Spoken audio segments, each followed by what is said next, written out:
Hello everyone, I'm Phoenix Tremayne, and today I'm going to give you a Days of Our Lives daily recap for Tuesday, November the 10th. But first, if you haven't done so, please take a minute to subscribe. If you have subscribed, thank you very much. I do appreciate it.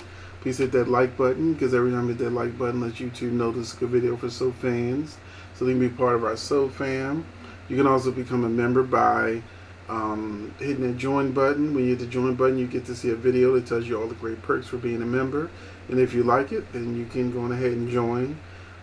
If you are currently a member, there's 2 new videos in the member community tab that you should check out. It's lots of great information for you, some news about the show. So check that out. It's what you became a member for.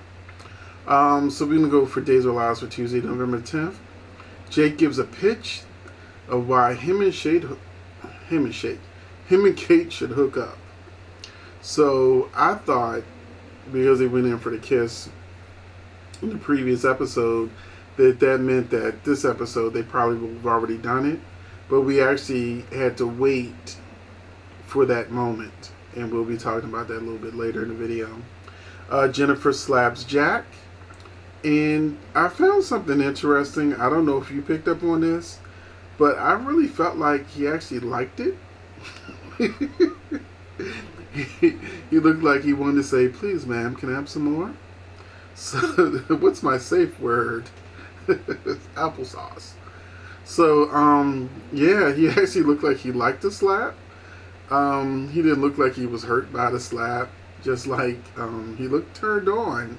I don't know how to put it. Rewind. Look at that scene again. He looked like he was totally turned on. Just saying. She reminds him that Kate slept with her father, and ruined her parents' marriage. I didn't know this. I hadn't been watching the show. I can't say that I can't say I'm a new viewer anymore, because I've been watching for like probably 8 years. So I'm getting close to a decade of watching the show. But clearly, Kate sleeping with Jennifer's parents was before my time. But it made the scene even more interesting to me now, knowing that with that history, and I think next week's spoilers, it said that Jennifer does confront Kate next week. So that with that knowledge, I'm looking forward to that confrontation. Claire is happy to see Theo, but it's sad that Sierra's gone. So she's just crying on Theo's shoulder, and she's giving us a whole monologue about their relationship. We already know about their relationship.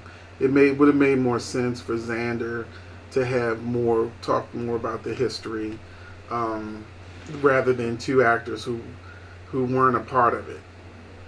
They're both recast. They weren't there. So it really sounded like somebody telling somebody else's story. It wasn't very believable. And I'm not sold on the new Claire yet. Just not. We also have, Xander tells Charlie that Claire was in the loony bin. And Charlie's like, loony bin? And he starts to explain to Charlie that, yeah, she had this breakdown, and, she had to go get some mental help. But he encourages Charlie to pursue Claire, because he wants Charlie and Claire to be a good couple, so he can go tell Victor that he made his granddaughter happy by finding her, someone who she don't have to stalk for a change. And so that was his motivation behind it. And he pretty much told him, be a man, be aggressive, go on ahead and take it, not literally take it, but, he told her, he's like, just go right now, take her dinner. And so, just surprise her with dinner. And, this is how he treats Sarah. So he will show up with dinner, or, remember he was showing up at her job with food and whatnot for her. So, Xander kind of knows what he's talking about, because he did eventually wear Sarah down. But of course, when Charlie arrived and he gave him some flowers too, Of course, when Charlie arrived, she was kissing Theo, so he was looking stupid in the doorway with the flowers. I'm not sure anymore if Charlie is the one who hurt Allie or is Trip twin, because next week's spoilers said that Trip is trying to stop Allie from going to London because there's a danger. It also mentioned a twist with the Trip story. So I'm thinking maybe next week they may find out that Trip actually is the one who did it, and that it's somebody in London, which might be a twin in London or something. So plus Ava comes back this week, so maybe Ava has some information that could flip the script on everything that's going on. So that happened. We also had Xander found some papers that Charlie was supposed to do for Philip, and so so he started going through the paperwork that Charlie was supposed to do. He's like, "What's this? This doesn't make any sense." So this is probably his first real clue to what Philip is actually up to, because he does have proof that he gives to Victor. I think it's tomorrow. I've seen spoilers for this week and next week, so I'm hopefully I'm not mixing the days up. But anyway, we also had the unsexiest scene ever. Jake and Kate stripping kinda sorta for each other. Lauren Koslow, who plays Kate, and Brandon Barish were good sports. Lauren's character Kate did bring up, there's a substantial age difference between us. And Brandon's character Jake was like, I don't care. And then so they did this sort of like taking off their clothes, kinda sorta. And it was like just the most awkwardest thing I've seen, with two people that's supposed to have a love scene. There's no chemistry.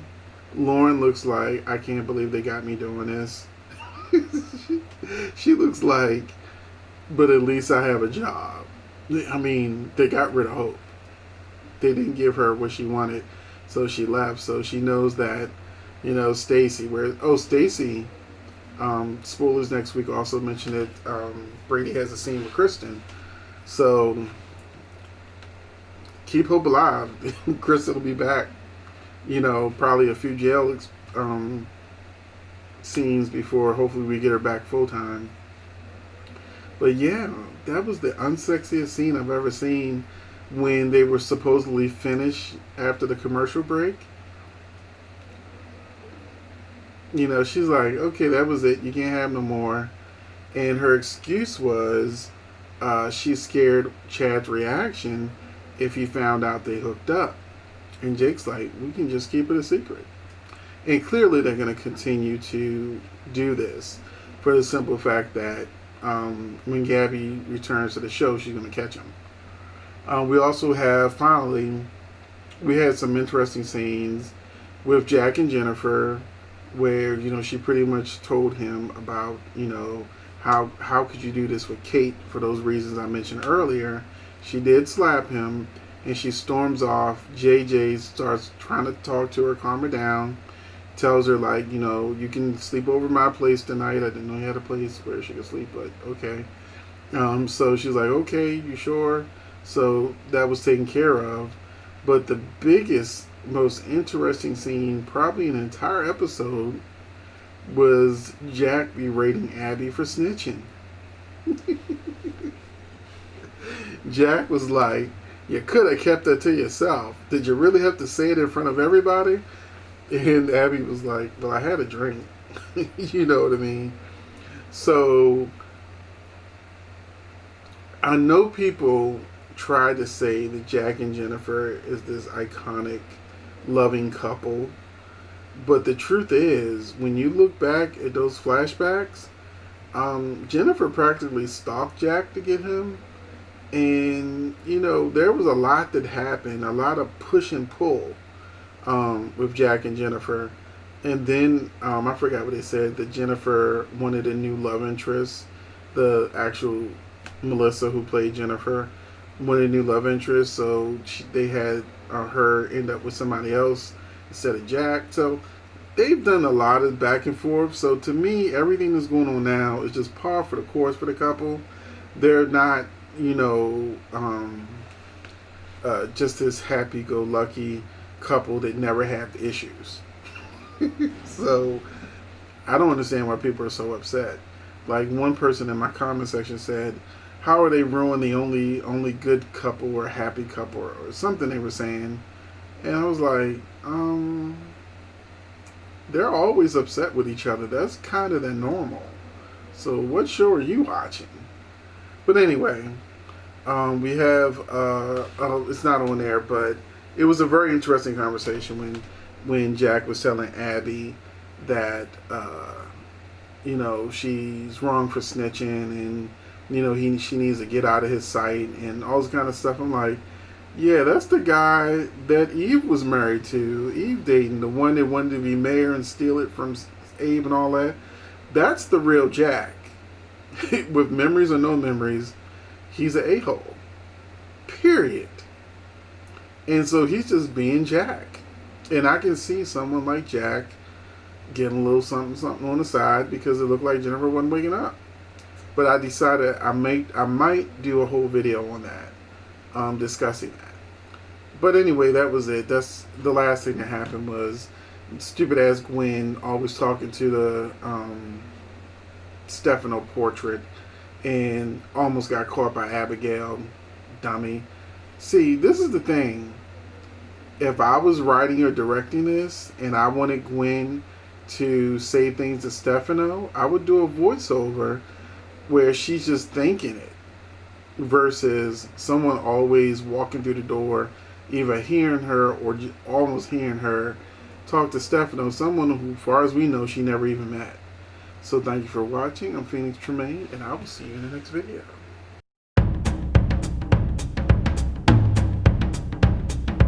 All right.